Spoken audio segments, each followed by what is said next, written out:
الحمد لله القوي سلطانه الواضح برهانه المبسوط في الوجود كرمه وإحسانه تعالى مجده وعظم شانه خلق الحكمة وطوى عليها علما ووصل لهم من فائض منته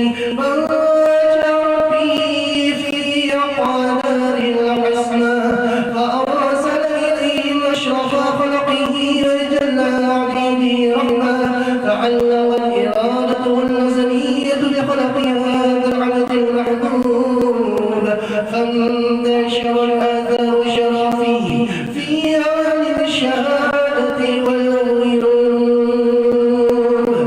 فما أجل هذا الذي تكرم به المنان فما أعظم هذا الفضل الذي برز من حضرة الأحسان سورة كاملة وطارت في هيكل محمود فتعصرت بوجودها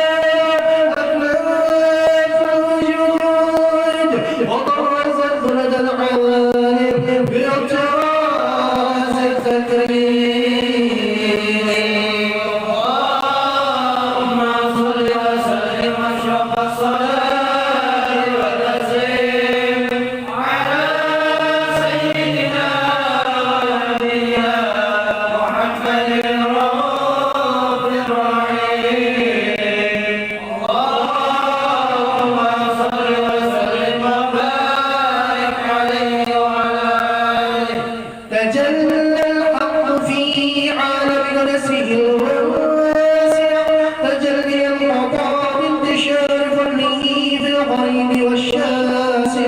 فله الحمد الذي لا تنحص أفراده بتعداد ولا يمل تكراره بكثرة ترداد حيث أبرز من عالم الإمكان صورة هذا الإنسان ليتشرف بوجوده الثقلان وتنتشر أسراره في الأكوان فما من سر اتصل به قلب المنيب إلا من سوابغ فضل الله على هذا الحبيب يا قلب مسرور وقد تولى بحبيب عمل لنا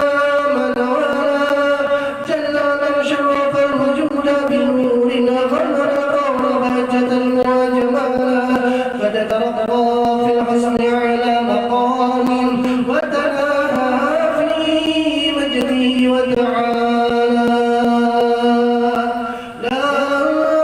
العيون في مجدل وشر كامل يزيح الضلالا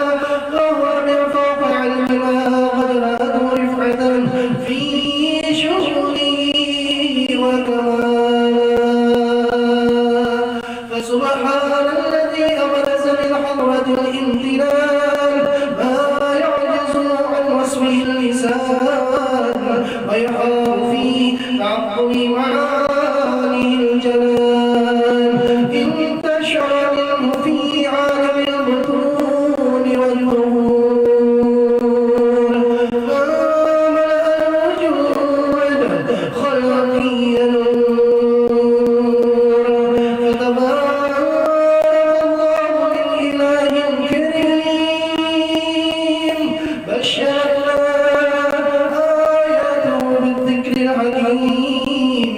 ببشارة لقد جاءكم رسول من أنفسكم عزيز عليه ما عنتم حريص عليكم بالمؤمنين رؤوف رحيم فمن فاجأته هذه البشارة وتلقاها بقلب سليم فقد هدي إلى صراط مستقيم اللهم صل وسلم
وأشهد أن لا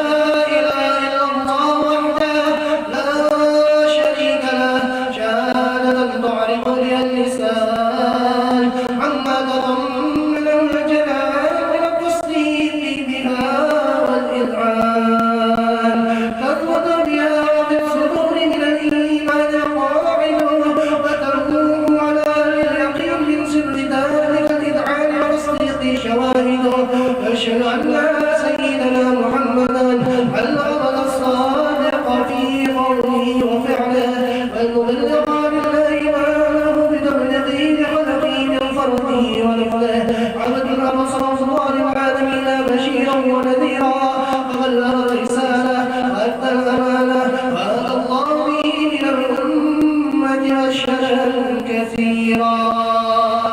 فكان في ظلمة الجهل المستوصلين سراجا وقمرا منيرا كما أعظمها من نجم دبر الله بها على البشر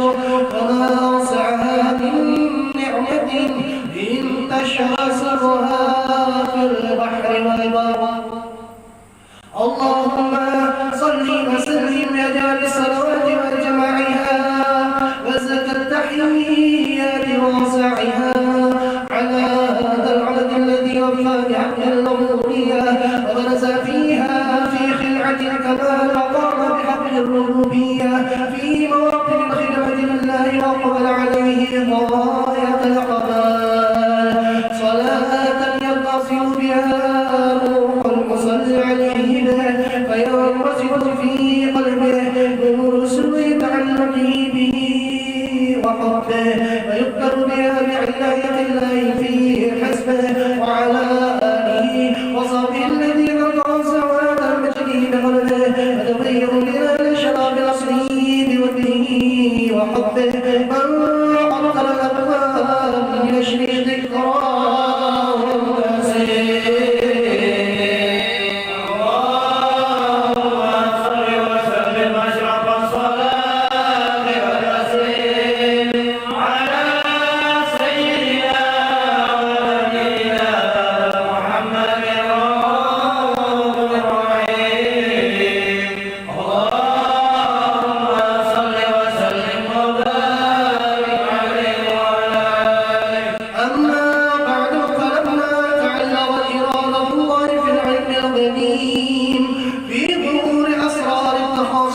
للبشر الكريم بالتقاديم والتكريم نفذت الأقدرة الباهرة بالنعم الواسعة والمنة الغامرة فانطلقت بيدة التصوير في العالم المطلق الكبير عن كمال مشهود بالعين حامل وصف الكمال المطلق والاستتام والزين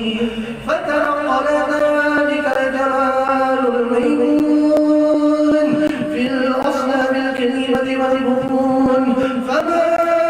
من صلب ضمة إلا تمت عليه نور الله النعمة فهو الكرتم الذي يتنقل في بروجه ليتشرف به موضع استقراره وموضع خروجه وقد خلت الأقدار الأزلية بما قدر وأفضلت السريان النور وخصصت به من خصصت فكان مستقره في الأصلاب الفاخرة والأرحام الشريفة الطاهرة حتى غرس في عالم الشهادة بشرا لا كبشر ونورا بين الأفكار وظهر فتعلق بالمواطن لهذه الحروف بأن رقم فيها ذكر قاسمها ولديه عجائب ذلك النور معروف وإن كان للأسماك في العشر أوصاف ذلك الموصوف تشويقا للسامعين من خواص المؤمنين وترويحا للمتعلقين بهذا النور المبين وإلا فأنا تعرض الأقلام عن شؤون خير الأنام ولكن هزني إلى تدبير ما أفضته من رجال أشراف المخلوقين وما قرم الله في مولده من الفضل الذي علم العالم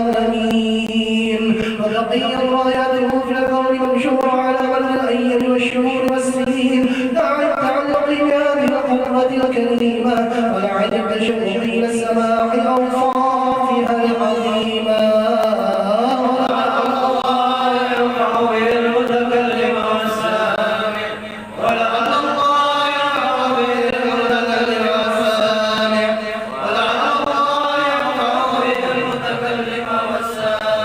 فيدخلان في شفاعة هذا النبي الشافع بيطلع الرحمن بروح ذلك النعيم. اللهم صل وسلم واشرف الصلاة والتسليم على سيدنا ونبينا محمد الرؤوف الرحيم.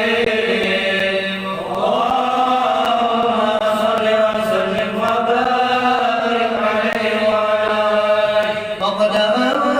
للقلم أن يخط ما رووا فيه العناية مما استفاده الفهم من صفات هذا العمل المحبوب الكامل وشمائل التي أحسن الشمائل. فأولادنا أن نثبت ما بلغ إلينا في شأن هذا الحبيب من أخبار وآثار ليتشرف بكتابة الأقلام والأرقاص وتتنزه في هدايا الأسماء والأطفال. وقد بلغنا في الأحاديث المشهورة أن أول شيء خلقه الله ونور يودع في هذه الصورة. فنور هذا الحبيب أول مخلوق الناس بالعالم ومنه تبرع الوجود خلقا بعد خلق فيما حدث وما تقادم. وقد أخرج عبد الرزاق بسنده عن جابر بن عبد الله الأنصاري رضي الله عنه قال: قلت يا رسول الله بأبي وأمي أخبرني عن أول شيء خلقه الله قبل الأشياء. قال: يا جابر إن الله خلق قبل الأشياء نور نبيك محمد صلى الله عليه وآله وسلم من نوره. وقد ورد من حديث أبي هريرة رضي الله عنه أنه قال: قال رسول الله صلى الله عليه وآله وسلم: كنت أول النبيين في الخلق وآخرهم في البعث. وقد تعددت الرواية بأنه أول الخلق وجودا وأشرفهم قولا. ولما كانت السعادة الأبدية لها ملاحظة خفية اختص من شاءت من البرية بكمال الخصوصية فاستودعت هذا النور المبين أصلها وبطون من شربه من العالمين. فتنقل هذا النور بأصل آدم ونوح وإبراهيم عليه السلام حتى أوصله يد العلم الكريم إلى من خصصه بالتكريم أبيه الكريم عبد الله بن عبد المطلب ذي البدن العظيم وأمي التي هي في المخارف آمنة السيدة الكريمة آمنة. فتلقاه صلب عبد الله فالقاه إلى ضبطها وضمنها شاءها بالعمل الله محافظة على حق هذه القرة وصوتها. فعملت برعاية الله كما ولد عنها حملا خفيفا لا تجد له ثقلا ولا تشكو منه ألما ولا عينا حتى مر الشهر عن الشهر الحنى وقرر وقرر نزيل عالم الشهادة لتنتصر على هذا العالم فرقات فضله وتنتشر فيه آثاره مجد الصغير.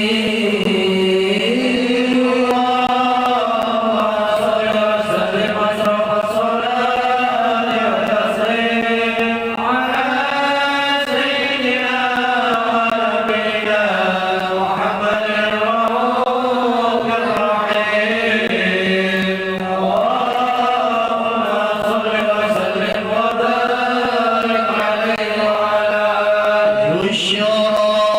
لنا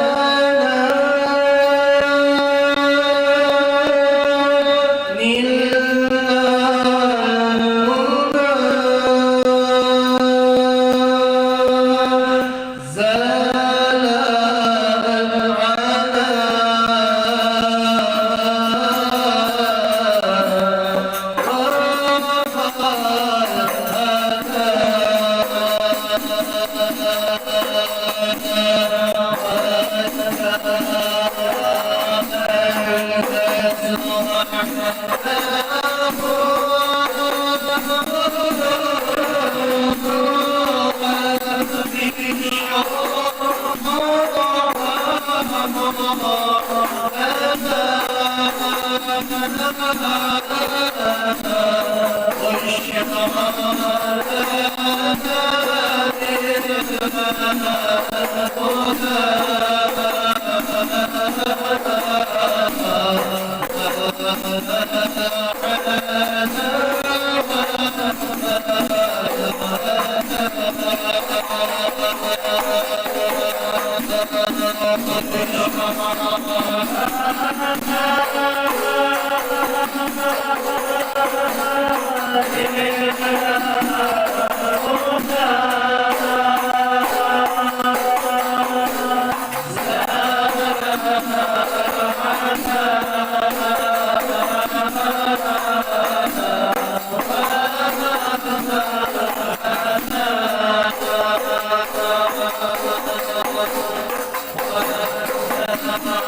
Oh,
Thank you.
مشاهدة لها في هذا الصراط الممنون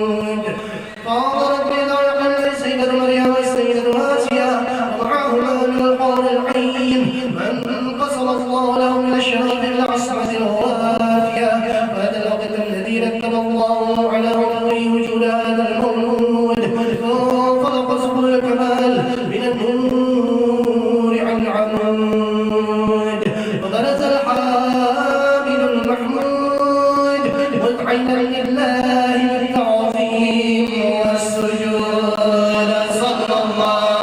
على محمد صلى الله عليه وسلم صلى الله على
وسلم وبارك عليه وعلى آله. ولقد قرب بنا صلى الله عليه وآله وسلم من محاسن الأخلاق لما طبيعة عن إمامته بطون الأبرار. كان حبيبنا صلى الله عليه وآله وسلم أحسن الناس خلقا وخلقا وأولهم إلى مكارم الأخلاق سبقا وأوسعهم بالمؤمنين علما ورفقا برا رؤوفا لا يأمر ولا يفعل إلا معروفا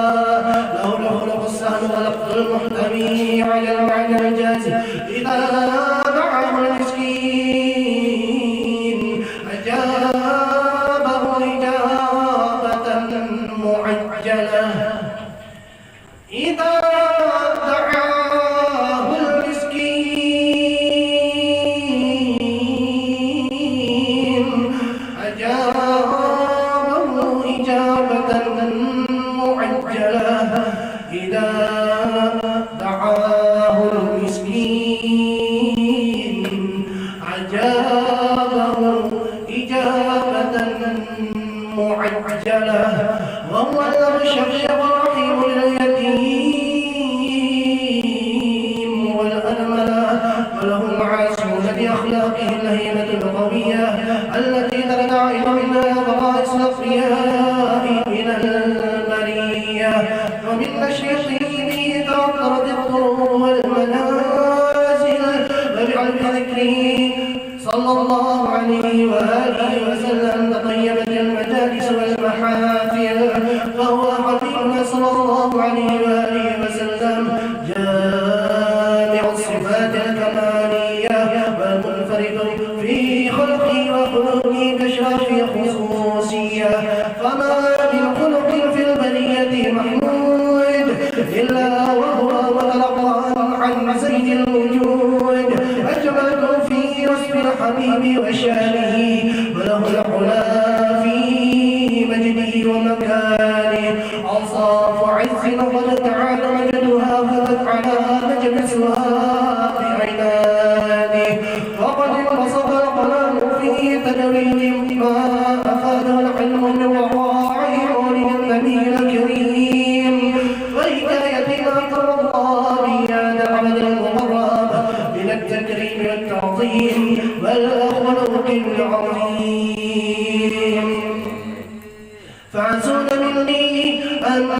أمسك عدة الأقوام في هذا المقام وأقرأ السلام على سيد الأنام السلام عليك أيها النبي ورحمة الله وبركاته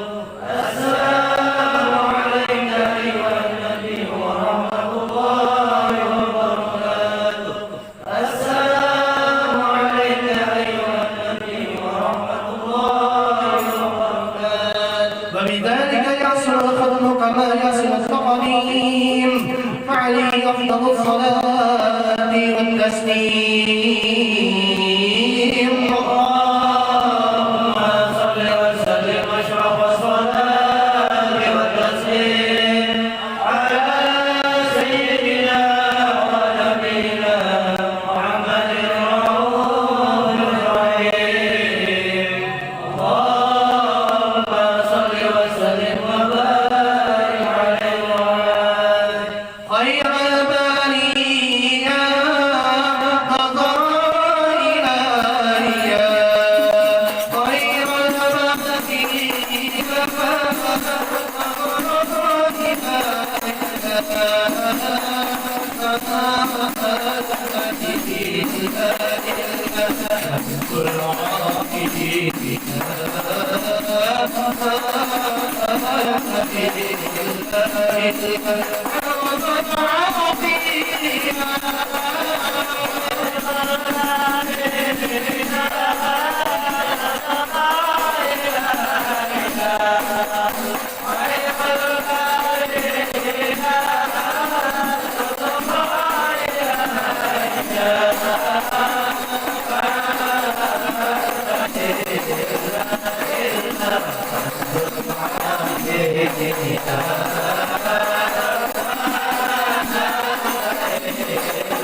والدينا والمسلمين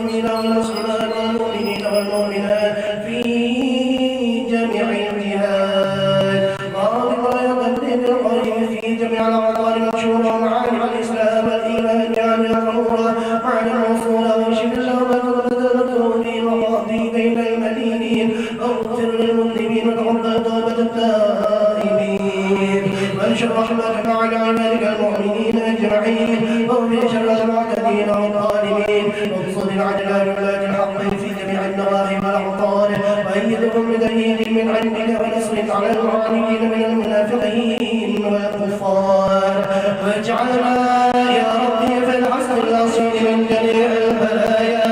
واجعلنا يا ربي في الحسن الأصيل من جميع البلايا واجعلنا يا ربي في الحسن الأصيل من جميع البلايا وفي الحرص المليء من الذنوب والخطايا وأهدنا في العمل بطاعتك والصدق في خدمتك قائلين وإذا توفيتنا فتوفنا مسلمين مؤمنين واختم لنا منك بخير أجمعين وصلي وسلم على هذا الحبيب المحبوب للأجساد والأرواح والقلوب وعلى آله وصحبه ومن إليه المنسوب وآخر دعوانا الحمد لله رب العالمين سبحان ربك رب العزة عما يصفون وسلام على المرسلين والحمد لله